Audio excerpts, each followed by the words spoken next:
ዛሬ እንግዲህ አብረን የእግዚአብሔርን ቃል እንድናይ የፈለኩት ክፍል የሚገኘው አንደኛ ዜና ምዕራፍ 4 ከቁጥር 9 እስከ 10 ሁለት ቨርሶችን ብቻ ነው።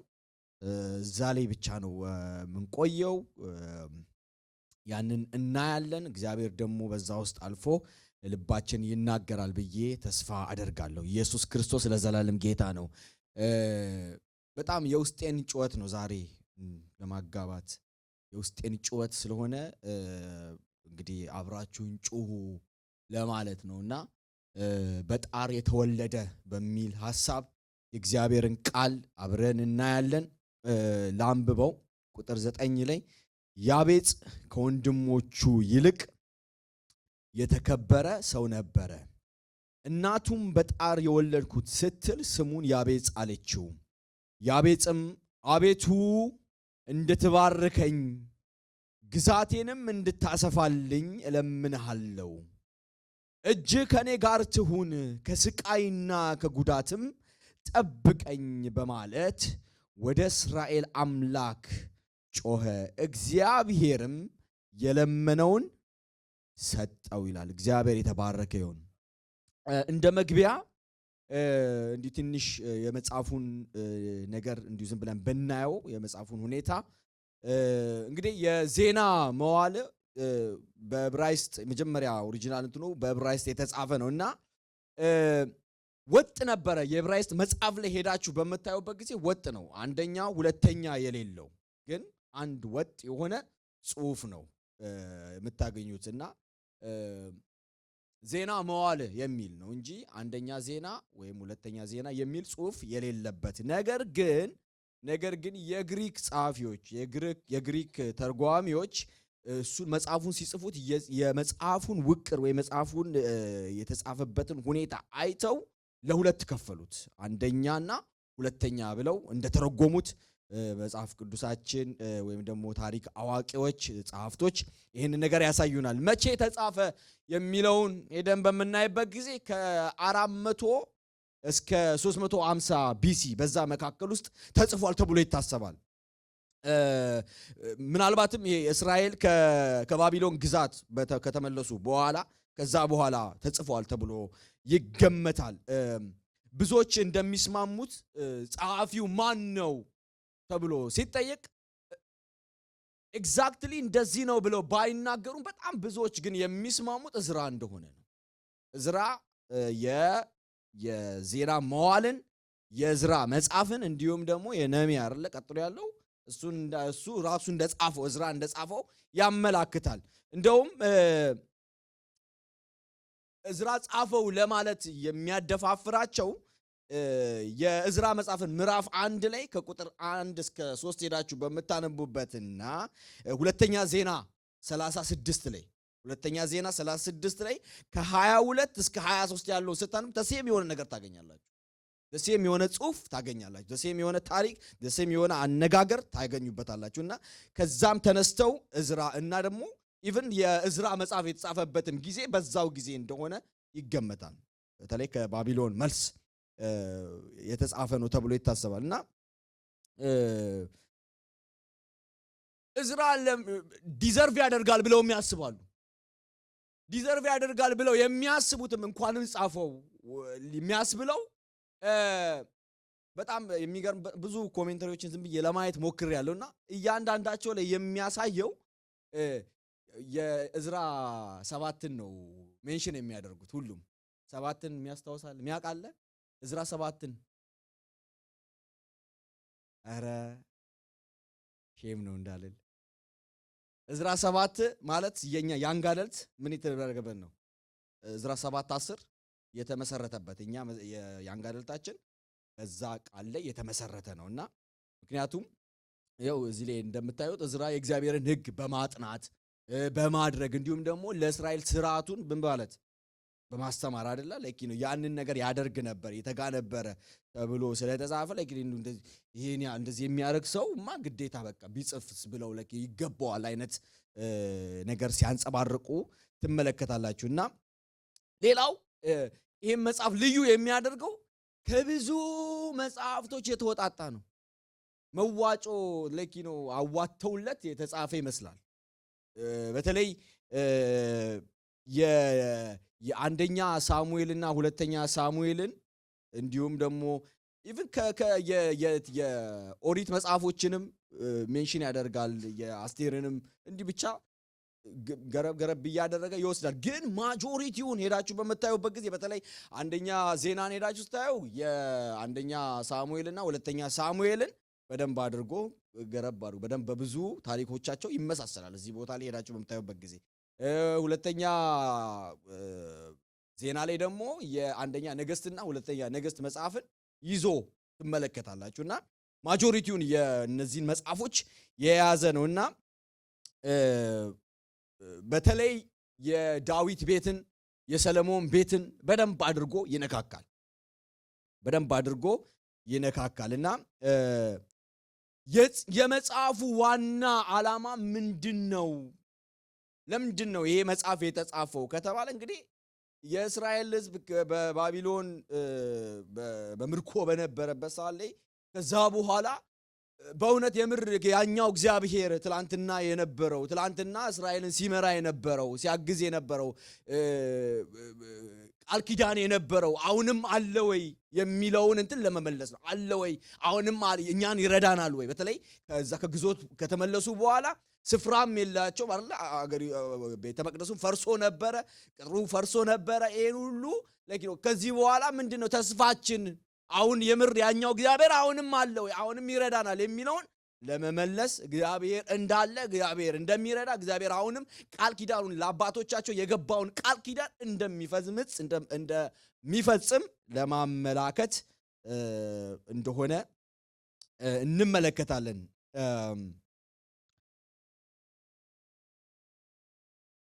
የመጀመሪያውን ከምዕራፍ ስፔሻሊ አንደኛ ዜና ምዕራፍ 1 እስከ 9 ያለውን ጂኖሎጂ ነው የምታዩት። ውልደት ትናንትና ወለደ። በተለይ ከአዳም ይጀምርና ይመጣል አጠቃላይና ግን ማጆሪቲው በጣም ፎከስ የሚያደርገው የሳውዙ ላይ ነው አይደለ? የሳውዙ ላይ የይሁዳን እንትን እዛ ላይ ፎከስ አድርጎ በደንብ እዛ ላይ ሲቆይ እንመለከታለንና ቀጥታ ወደ ክፍሉ እንሂድ እና አንድ ጥያቄ እንድጠይቅ ፈልጋለሁ። ያቤጽ ማን ነው የሚል ጥያቄ። ያቤጽ ማን ነው? እንግዲህ ያቤጽ የሚለው ስም በመጽሐፍ ቅዱሳችን ላይ ሁለት ቦታ ላይ ተጠቅሷል። ሁለት ቦታ ላይ አንደኛው እዚሁ አንደኛ ዜና ምዕራፍ 2 ቁጥር 55 ላይ ስፍራን ለማመላከት ተጠቅሷል። አንድ ስፍራን ለማመላከት በያቤጽ የሚኖሩ የጻፍት ጎሳዎች ተብሎ ተሰይሞ ታያላችሁ። ስፍራን ለማመላከት ምናልባት ብዙዎች የሚሉት ይሄ ያቤጽ የሚለው ስፍራ በያቤጽ በሱ የተሰየመ ነው ተብሎ እንዲገመትም አንዳንድ ሰዎች ይሄን ነገር እንዲናገሩ ያደርጋልና ሁለተኛ ያው ያቤጽ የኛው ታሪክ ላይ ከዚህ ውጪ ሌላ ያቤጽ የሚል ስም በመጽሐፍ ቅዱሳችን ላይ አታገኙ። ግን እነዚህ ሁለት ክፍሎችን ያመላክታል። አንደኛው አንደኛ ዜና ምዕራፍ 2 ቁጥር 55 ላይ ታያገኛላችሁ። ሁለተኛው ደግሞ ይሄው አንደኛ ዜና ምዕራፍ 4 ከ9 እስከ 10 ላይ ያቤጽ የሚባለውን ሰው ለማመላከት እንደሆነ እንረዳለንና እንግዲህ ያቤጽ በይሁዳ የዘር ሐረግ ውስጥ ድንገት ብቅ ያለ ሰው ነው። እዚህ ላይ ሄዳችሁ ስታዩ ምክንያቱም ከመጀመሪያው ሄዳችሁ ስታዩ የይሁዳና ሌሎች የይሁዳ ጎሳዎች ነው የሚለው እዚህ ምዕራፍ 4 ላይ እንትናን ወለደ እያለ ይመጣና ድንገት ብቅ ያለ ነው። ልክ እንደ ብሬኪንግ ኒውስ አባቱ ማን እንደሆነ የማይታወቅ አያሳየንም። እዚህ ጋር አባቱ ምን ሆነ፣ እንዴት ወጣ፣ ከየት ገባ፣ ማን ነው የሚለውን ነገር አያሳየንም። ግን ብቻ በይሁዳ ጎሳ ውስጥ ድንገት ብቅ ያለ ሰው ነው። የሆነ ያደገ ሰውዬን ነው የምታገኙት እንጂ እንትና ወለደ ተብሎ አታገኙ። መጀመሪያ ላይ አድጎ ነው ያቤጽ ማለት ብሎ ያቤጽን የሚያሳየን ያደገን ሰውዬ። ትንሽ ግርምታንም የሚፈጥረው ደግሞ አባቱ ማን እንደሆነ አይታወቅም። ሞቶ ይሁን ጥሏቸው ሄዶ ይሁን ምንም የሚታወቅ ነገር የለም። ግን በይሁዳ የዘር ሐረግ ውስጥ እንዳለ ማመላከቻ ነው። በጣም የገረመኝ ከወንድሞቹ ይልቅ ይላል ሲጀምረው ያቤጽ ይልና ከወንድሞቹ ይልቅ የተከበረ ሰው ነበር ይለናል። እግዚአብሔር ይባረክ። ከወንድሞቹ ይልቅ ምን ያለ የተከበረ the more honorable than his brothers እንግሊዘኛው እንግዲህ በእንግሊዘኛም አላርግላ እና ከወንድሞቹ ይልቅ የተከበረ ሰው ነበር ይላል። ከእናት ከአባት የተወለዱ ወንድሞች ሊሆኑ ይችላሉ። አሊያም ደግሞ ምናልባት በዙሪያው ካሉ በዛው ጎሳ ውስጥ ካሉ ሰዎች ያንን ለማመላከትም ነው ተብሎ ይታሰባል። የተከበረ ሲል ምን ማለት ነው? ከወንድሞቹ ይልቅ ሲታይ ማንነቱ ካራክተሩን ለማመላከት ነው እንጂ የዘር ሐረጉን የመጣበትን ስታተሱን ለማመላከት አይደለም። ሲጀመርም ከጥሩ ወይም ደግሞ ከሆነ የሀብታም ዘር ወይም ደግሞ ከንጉስ ቤተሰብ ወጣ አይለንም። ያንን አያመላክተንም። ግን ካራክተሩ ሲታይ እንግዲህ ይሄን የጻፈው ወይም ደግሞ እግዚአብሔር ራሱ ይሄንን ነገር ነው የሚለው። የተከበረ ሰው ከወንድሞቹ ይልቅ የተከበረ ሲጠና ማንነቱ ከሌሎቹ ሰዎች ሲታይ ልዩነት ያለው ሰው ነው። የሚታይ ማንነት ያለው ነው። መጽሐፍ ቅዱሳችን ላይ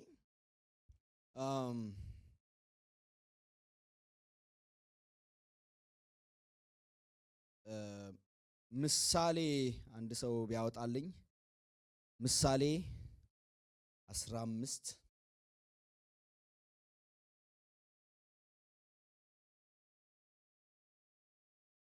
ምሳሌ 15 ቁጥር 33 ላይ ምሳሌ 15 ቁጥር 33 እንደዚህ ይላል። እግዚአብሔርን መፍራት ይላል አይደለ? የጥበብ ትምህርት ነው፣ ትህትናም ክብረትን ትቀድማለች። ትህትናም ክብረትን ትቀድማለች። እግዚአብሔርን መፍራት ማን ነው የከበረ ሰው ብላችሁ ብትጠይቁ እንደዚህ ያለውን ሰው ነው እግዚአብሔር መጽሐፍ ቅዱስ የሚነግረን። ሰው የሚነግረንን አይደለም። ሰዎች ምናልባት ሊነግሩን የሚችሉት የከበረ ሰው ብለው ሊነግሯችሁ የሚችሉት ምናልባት ብር ሀብታም ያለው ነው፣ ወይም ደግሞ ዕውቀት ጥበብ ያለው፣ ወይም ደግሞ የሆነ ስልጣን ላይ ያለ ሊጠቅስላችሁ ይችላል።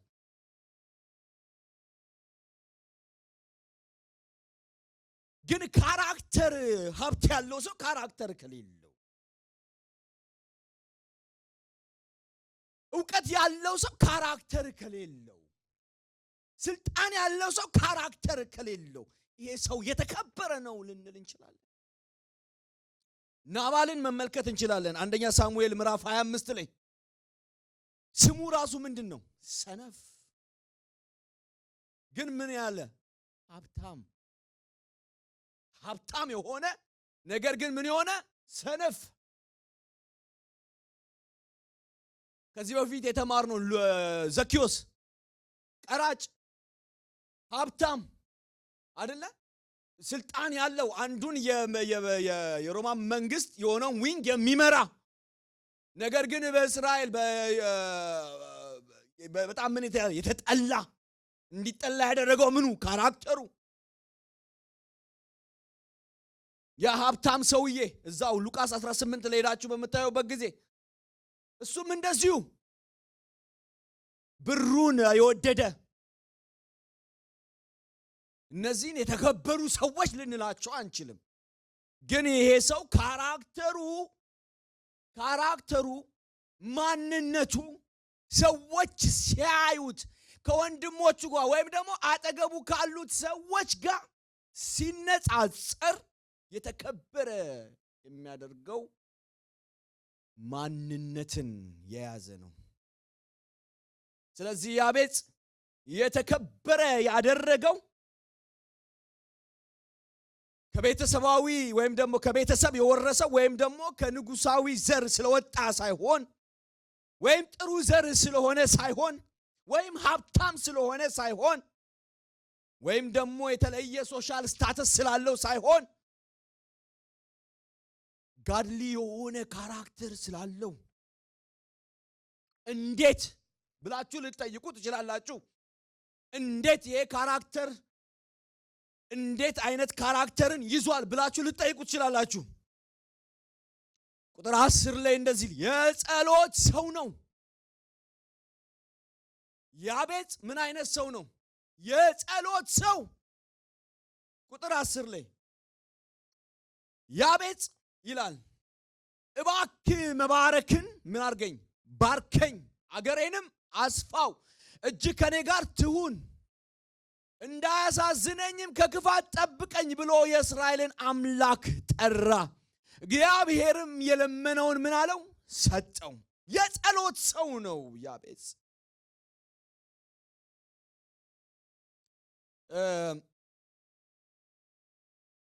ስለ ያቤጽ የተጻፉ በጣም ብዙ መጽሐፎች አሉ። አንደኛው ዝም ብዬ እንዲሁ ሳይ ብሩስ ዊልኪንሰን የተባለ ሰው በ2000 አይ ቲንክ በዛ ላይ ፐብሊሽ ያደረገው መጽሐፍ አለ The Prayer of Jabez የሚል እና በጣም ሚሊየንስ የተጻፈ ምን ያህል ቺች ክፍል ምን ያህል ፓወርፉል እንደሆነች ምን ያህል ጊዜ ተሰጥቶበት እንዲሁም የዌድ አያትም ቻርልስ ቨርጂንም አይ ቲንክ ጽፎት አይቻሉ ሊሆን ይችላል እና የጸሎት ሰው ነው። የጸሎት ሰው ነው። ሌላው እግዚአብሔርን የሚፈልግ ሰው ነው። ምንም በሌለበት ሳለ የተነሳው እግዚአብሔርን ፈልጎ ነው። ጸሎቱን ሲጀምር እግዚአብሔርን ፈልጎ ያቤጽም እባክህ መባረክን ባርከኝ ብሎ እግዚአብሔርን የጠየቀው ወደ እግዚአብሔር ነው የጮኸው። ከእግዚአብሔር ውጪ ማንም ሊመልስለት እንደማይችል የተረዳ ሰው ነው። ለዚህ እግዚአብሔርን የፈለገ ሰው ነው። ለዚህ ካራክተሩን ስታዩ የሚጸልይ ሰው ነው፣ የሚተጋ ነው፣ የሚደፋ ነው፣ እግዚአብሔርን የሚፈልግ ነው። ሌላ ነገርን ከመፈለግ ይልቅ እግዚአብሔርን ፈልጎ የሚሄድ ሰው ነው። በእግዚአብሔር ላይ የታመነ በእግዚአብሔር ላይ የተደገፈ ሰው ነው። በቃ ከእግዚአብሔር ውጪ ማንም የሱን ጥያቄ የውስጡን ጩኸት ሊሰማለት የሚችል በሱ ላይ የታመነ እግዚአብሔርን ታምኖ የጸለየ እግዚአብሔርም ደግሞ የታመነውን የማያሳፍር እንደሆነ የተረዳ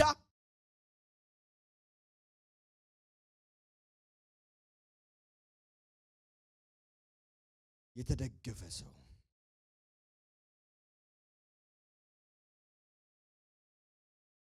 እግዚአብሔር ያለሁበትን እየሄድኩበት ያለውን ሰርከምስታንስ ይቀይራል ብሎ የተረዳ ሰው ነው። ወንድሞቼ አንድ ነገር ነግራችኋለሁ። እግዚአብሔር የምናልፍበትን የህይወት ጎዳና ያያል። የሚያይ አምላክ ነው። ማየት ብቻ አይደለም የሚመልስ ነው። ነገሮችንም የመቀየር አቅሙ ብርታቱም ያለው አምላክ ነው። አሜን አሜን። እግዚአብሔር ይባረክ። እውነት እግዚአብሔር በየትኛውም የህይወት ጎዳና ውስጥ ብታልፉ በየትኛውም የህይወት ጎዳና ውስጥ ብትሄዱ እናንተ ከበደኝ በምትሉት ነገር ላይ እግዚአብሔር መልስን ይሰጣል። በቃ እግዚአብሔር ያደርጋል። የሚያደርግ አምላክ ነው። የማያደርግ አምላክን አይደለም የምናመልከው እኛ የሚያደርግን እንጂ ነገርን የሚቀይር። ለዚህ እግዚአብሔርን ስናምነው እግዚአብሔር ሊያደርግ ይችላል ሊችል ይችላል ብለን አይደለም የምር ይችላል ብለን ነው አምነን ነው መንቀሳቀስ ያለብን። ምክንያቱም የሚያደርግ አምላክ ስለሆነ ምንም የሚያቅተው ነገር ስለሌለ።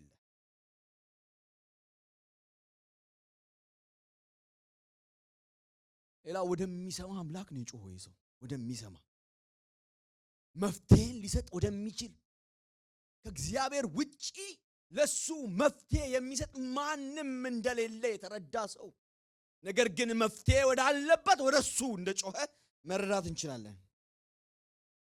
ታዲያ ለምንድን ነው የጸለየው? ያቤጽ እንዲጸልይ ያስገደደው ነገር ምንድነው? ምንድነው ያስገደደው? ያቤጽ ለጸሎት እንዲነሳ ያደረገው በዛ ሰዓት ላይ ለጸሎት እንዲነሳ ያደረገው ነገር ምንድነው? የስሙ ጉዳይ። ቁጥር 9 ላይ እናቱ ይለናል። እናቱ በጣር የወለድኩት ስትል ይለናል። በጣር የወለድኩት ስትል ስሙን ያቤጽ አለችው ይለናል። እንግዲህ ያቤጽ ትርጉሙ ሶሮ ግሪፍ በጣም ለኪኖ ጭንቀት ያለበት ነው ትርጉሙ ራሱ። በጭንቅ ነው የወለድኩት ስትል፣ በሐዘን ነው የወለድኩት ስትል፣ በችግር ውስጥ ነው የወለድኩት ስትል ስሙን ምን አለችው? ያቤጽ አለችው። እኛንን እንጂ ኤላሊሎ እያልን ስም እናወጣው። በዛ ጊዜ ስም በሚወጣበት ሰዓት ላይ ዴስቲኔሽንን እያመላከተ ነው። ስም ሲወጣ ተሸክሞት ማንነት ነው። በቃ ተከትሎ የሚሄድ ማንነት ነው። ያንን ማንነት ይዞ መሄድ አለበት ያ ሰው። ስምን ሲያወጡ አይተውለት ነው በቃ ይሄ ነው ተብሎ ያንን ማንነት ይዞ እንዲሄድ ነው የሚያደርገው። እኛ ደስ እንዳለን እንደምናወጣው አይደለም፣ ግን ማንነትን ያመላክታል። በቃ ይዞት የሚሄደው ያዕቆብ እኮ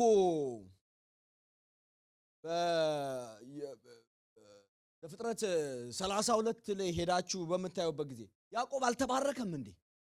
ተባርኳል እኮ። በጣም ነው የተባረከው። ብዙ በረከትን ይዞ የተጓዘ ሰው ነው። 2 ሚስቶች የነበሩት፣ ልጆች የነበሩት፣ ከብቶች የነበሩት እግዚአብሔር በብዙ የባረከው ሰው እኮ ነው። ከዛ በኋላ ማታ ላይ ምን አደረገ? ጥግ ያዘና እነሱን በትኖ ለዘመናት የያዘውን ማለት ነው ያፈራውን ነገር ወደ ጎን ወደዚህና ወደዚህ ልኮ እሱ ለብቻው ቁጭ ብሎ ከእግዚአብሔር ጋር ትግል ውስጥ ነበረ። ምን አድርግኝ እያለ ባርከኝ።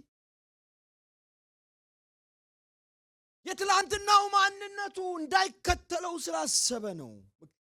ብኩን ነበረ ህይወቱ፣ ባከነ። እንዴ ለሚስት ብሎ እኮ ስንት ዓመት ነው እንትን ያለው? 14 ዓመት። ከዛስ ለሀብት ተብሎ 6 ዓመት።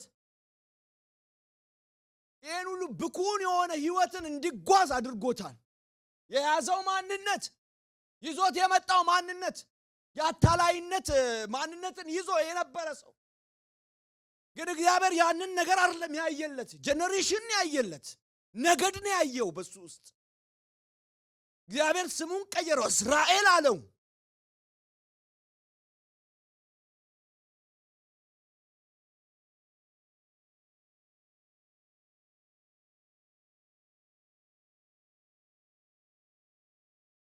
እናትየው በምን አይነት ሁኔታ ውስጥ እንዳለፈች አናውቅም።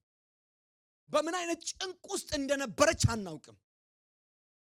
ምናልባት ከዛ በፊት በባቢሎን ግዛት ውስጥ ስለነበሩ ያለፉበት የህይወት ጎዳና ሊሆን ይችላል። ወይም ደግሞ በህይወት ጎዳና ውስጥ ያጋጠማቸው ነገር ሊሆን ይችላል።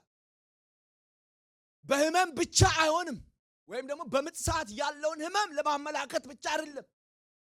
እሱ ቢሆንማ እያንዳንዳችን ስማችን ያቤጽ ነበር የሚሆነው። ምክንያቱም እናቶቻችን ሲወልዱን በምጥ በብዙ ህመም አይደለ የተወለድ ነው። ይሄ የፊዚካል ጉዳይ ብቻ አይደለም፣ ግን በብዙ ህመም ውስጥ እንዳለፈች፣ በብዙ ጭንቅ ውስጥ እንደሆነች፣ ስትወልደውም በዛ ውጥረት ውስጥ እንደነበረች ያመላክት፣ ፔን ውስጥ እንደነበረች ያመላክት ስትወልደው። ለዚህም ነው ስሙን ያቤጽ ያለችው። ለዚህም ነው ይህን ስም ተሸክሞት የተጓዘው። ምንም እንኳን መልካም የሆነ ካራክተር ቢኖሩ ግን የውስጥ ጩኸት አለው፣ የውስጥ ህመም አለው፣ የውስጥ ጭንቀት አለው። ያ የሚያልፍበት እያለፈበት ያለው ህይወት አስቸጋሪነት ብዙ የከነከነው ምናልባት በብዙ ሰዎች በጠቋቆሚያ የነበረ የሆነ ስሙ በተጠራ ቁጥር ህመምን የሚጠራ ጭንቀትን የሚያመጣ ለዚህም ይመስላል ያቤጽ ቆርጦ የተነሳው መቆም ያለበት ብሎ የቆመበት የተነሳው ለመጸለይ ከእግዚአብሔር ውጪ ማንም ይሄን ነገር ሊያቆምልኝ የሚችል የለም ብሎ የተነሳ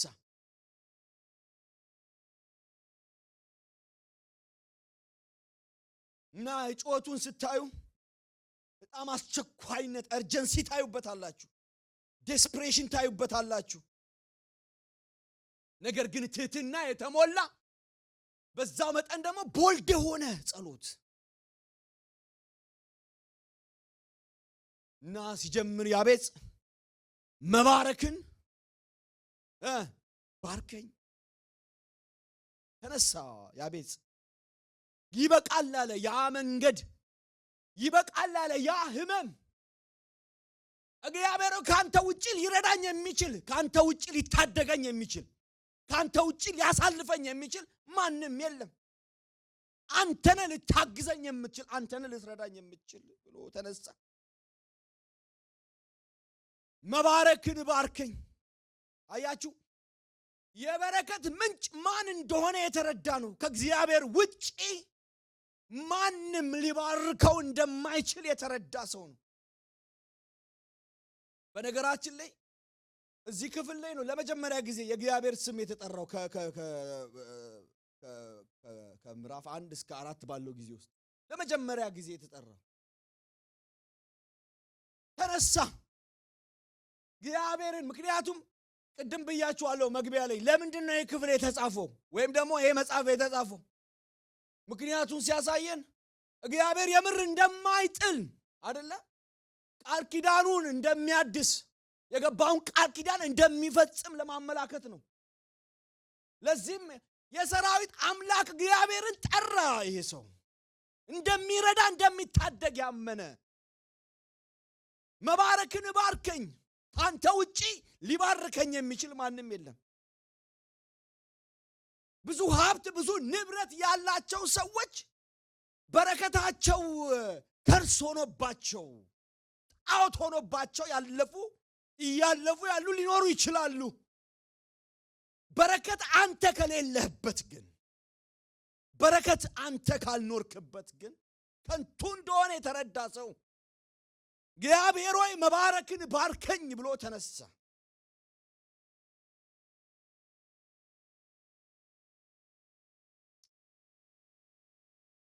ግዛቴን አስፋ አለ። ምናልባት ያቤጽ ስፍራ የሌለው በተለይ ደግሞ ከሱ በኋላ ለሚወለዱ የሚያወርሰው መሬት ሀብት የሌለው በትንሽ ስፍራ የተወሰነ ሊሆን ይችላል። መጀመሪያ ላይ እንደገለጽኩላችሁ አባት የሌለው ከአባቱ እንኳን ውርስ እንዳይወስድ፣ እሱም ብቻ አይደለም ጥያቄ ያለባቸው በተለይ ደግሞ ከባቢሎን መልስ ከመጡ በኋላ ግዛትን የማስፋፋት ስለማስፋፋት ሰፋ ለማለት ይሄ ሁሉ ጥያቄ ያለባቸው ነው። ምክንያቱም ነገሮቻቸው ተነጥቀው የነበሩ ሰዎች ናቸው። አስፋው ዳርቻዬን። በጣም የገረመኝ በጣም ደስ ያለኝም ደግሞ እጅ ከኔ ጋር ትሁን። ኢየሱስ ጌታ ነው። ተውት፣ ግዛት መኖሩ አይደለም፣ ሀብት መኖሩም አይደለም፣ ብር መኖሩም አይደለም፣ ወርቅ መኖሩም አይደለም። ነገር ግን የእግዚአብሔር እጅ ከሌለስ፣ በሰው ህይወት ውስጥ የእግዚአብሔር እጅ ከሌለስ፣ የእግዚአብሔር እጅን መጠየቅ ማለት የእግዚአብሔርን ኃይል መጠበቅ ነው ወይም ደግሞ መፈለግ ነው። የእግዚአብሔርን ምሪትን መጠየቅ ነው። የእግዚአብሔርን ህልውና አብሮነት መጠየቅ ነው። እግዚአብሔር ይባረክ። ለዚህ እጅ ከኔ ጋር ትሁን። ያንተ እጅ ካልረዳኝ ምንም እንኳን ሀብቱ ቢመጣ ምንም እንኳን ግዛቴ ቢሰፋ ነገር ግን እጅ ከሌለኝ አንተ ካልመራኝ ይዘኝ ካልወጣ ማን ሊያወጣኝ ነው? ማን ነው ነገሬን ሊያሰፋ የሚችለው? ማን ነው ነገሬን ሊባርክ የሚችለው? አንተ ከሌለበት አንተ በሌለበት አታኑረኝ ነው። እጅ ከኔ ጋር ትሁን። በእውነት የእግዚአብሔር እጅ ከኛ ጋር ይሁን። በነገራችን ላይ የእግዚአብሔር እጅ ከኛ ጋር ይሁን። የእግዚአብሔር እጅ እየጠራ ያለው አጌንስት እንዲሆንበት አይደለም፣ በቃ ይዞት እንዲመራው ነው። በመጽሐፍ ቅዱሳችን ላይ የእግዚአብሔር እጅ የተገለጠባቸው ቦታዎች አሉ። የእግዚአብሔር እጅ በክፋት ጊዜም ተገልጧል፣ ለማጥፋት ተገልጧል። ነገር ግን እዚህ ጋር እየጠየቀ ያለው ይዘምራኝ ነው፣ ይዛስ ጉዘኝ ነው። አንተ ካለ አንተ ከያስገኝ ሁሉ ነገር ሰላም ነው። አንተ ከመራኝ ምሪቴ አንተ ሁን ነው፣ ኃይሌ አንተ ሁን ነው፣ አቅሜ አንተ ሁን ነው። ይህንን ጩኸት ነው የጮኸው ያቤጽ።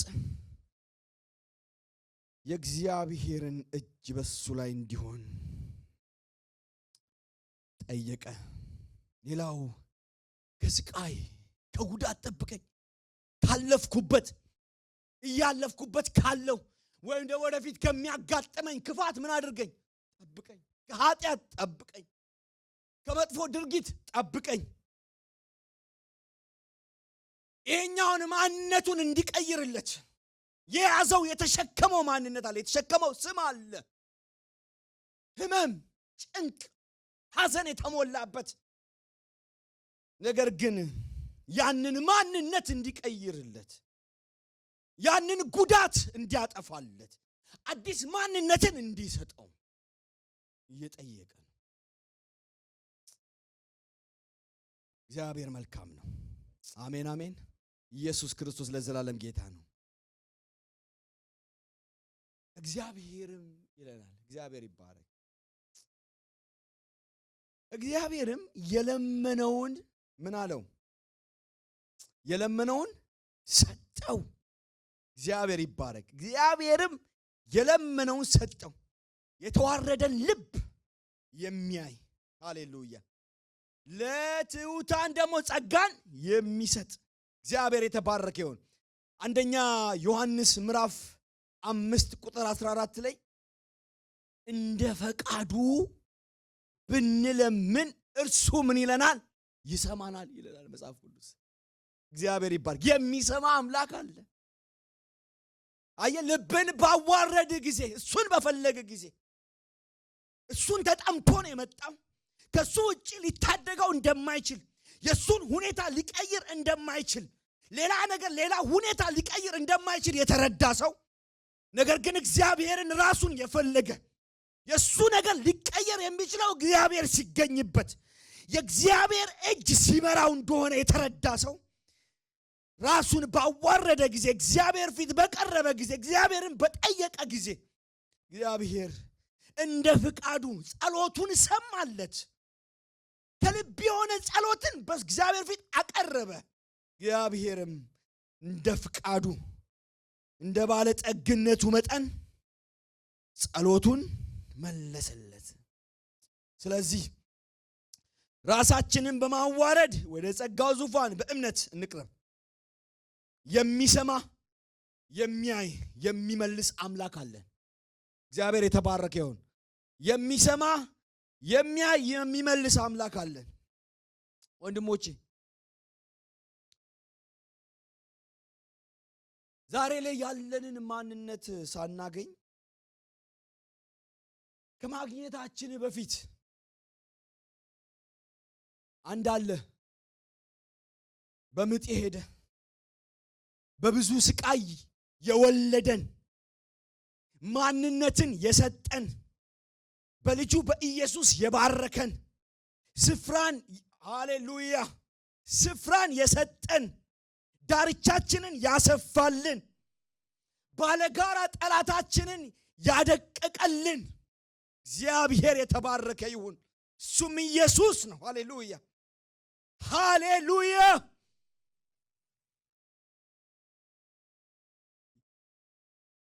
የኢሳይያስ ጸሐፊ ሲናገር 53 ላይ በምን አይነት ስቃይ ውስጥ ለኛ ለኃጢአታችን ደቀቀ፣ ደማ፣ ቆሰለ፣ ደዌያችንን ወሰደ። ይህ ሁሉ እኔና እናንተን በምጥ ለመውለድ ሃሌሉያ የሄደበት ጥግ ኢየሱስ ጌታ ነው። ኧረ አሜን አሜን። ኧረ የወለደን አለ ሃሌሉያ። ስም ያልነበረን ስፍራ ያልነበረን ስፍራ የሰጠን እኛ ማንነት አልነበረንም። ስቃይ ነበረ የሚጠብቅ ወዴት እንደምንሄድ የማናውቅ ሰዎች ነበርን። ኤፌሶን 2 ጥሩ አድርጎ ይገልጥ እኛ ማን እንደነበርን ትላንትና ማን እንደነበርን በጨለማ ውስጥ የምንመላለስ የነበርን ሟች የነበረ ስም የነበረን ኢየሱስ ጌታ ነው።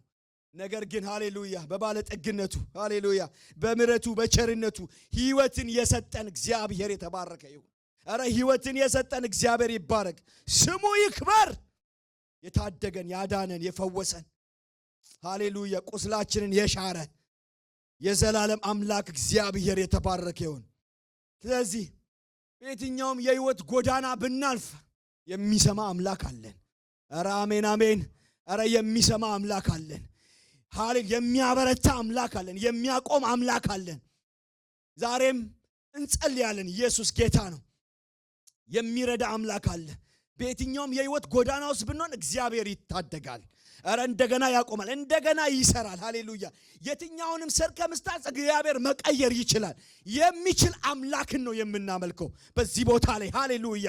ኢየሱስ ክርስቶስ ለዘላለም ጌታ ነው። ሃሌሉያ እንደ ያቤጽ ቆራጥ መሆን ብቻ ነው። እንደ ያቤጽ መጽናት ነው። እንደ ያቤጽ ወደሚሰማ ወደ ትልቁ እግዚአብሔር መጮ ብቻ ነው። ሃሌሉያ ነገርን እግዚአብሔር ይቀይራል። ሃሌሉያ እግዚአብሔር ይረዳል። እግዚአብሔር ያቆማል። እግዚአብሔር ያበረታል። ኢየሱስ ክርስቶስ ለዘላለም ጌታ ነው። ጥቂት ደቂቃ እንጸልይ። ሃሌሉያ እንቁም። ሃሌሉያ ቆመን እንጸልያለን። ሃሌሉያ ሃሌሉያ